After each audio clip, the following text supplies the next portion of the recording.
महाराष्ट्र, जब हमारे साथ कोई घटना घट जाती है और वो विचार हमारे मन से नहीं जाते हैं, चाहे वो किसी से वाद विवाद हो या नॉर्मली किसी से बात हो गई हो जो हमारे अनुकूल ना हो, तो उस केस में हमारे मन में वो विचार लगातार चलते रहते हैं, चाहे मंदिर में हो, चाहे जाप दे रहे हो, वो हटते नहीं। तो वो कषाय परिणाम भी मन में रहते हैं। तो उन सबसे कैसे बचें और मन को फिर शांत कैसे रखें, हमारा धर्म ध्यान भी होता रहे, हमको कर्म की बंध ना हो और हमारी गति भी ना बिगड़े। बहुत अच्छा प्रश्न है। प्रश्न की अनुमोदना करते हैं।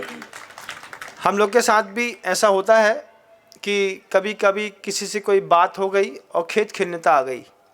तो साधु जीवन का सौंदर्य है बाहर के 6 तप, अंतरंग के 6 तप, प्रायश्चित, विनय, वैयाव्रत, स्वाध्याय, व्युत्सर्ग और ध्यान।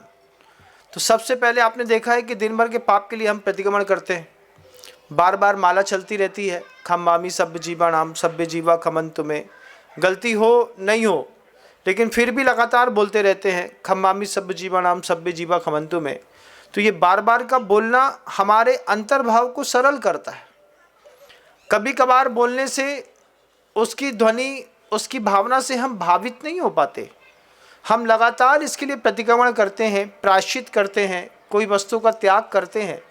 तो प्रतिक्रमण, प्रायश्चित और प्रत्याख्यान, ये 3 बड़ी ताकत है जैन शासन की, जो आपका किसी से विरोध हो उसको अंतर्मुहूर्त में खत्म करने की सामर्थ्य रखती है। रात गई बात गई। आचार्य भगवंत हमेशा कहते थे कि लड़ना झगड़ना कुत्ते के जैसा होना चाहिए। कुत्ते के जैसा कैसा? थोड़ी देर तक भौंके और भौंकने के बाद थोड़ी देर बाद अगल बगल में खड़े होकर के एक दूसरे को चाटने लगे। ये बहुत अच्छा है। लेकिन इंसानों जैसा जो झगड़ा होता है, ये अनंतानुबंधी कसाय को लेकर के अगले भाव में भी लेकर के चला जाता है।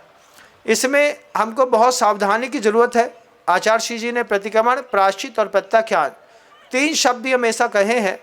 इन 3 शब्दों का सहारा लेकर के हम अपने जीवन से इस तरीके की बैर भावनाओं को मिटा सकते हैं।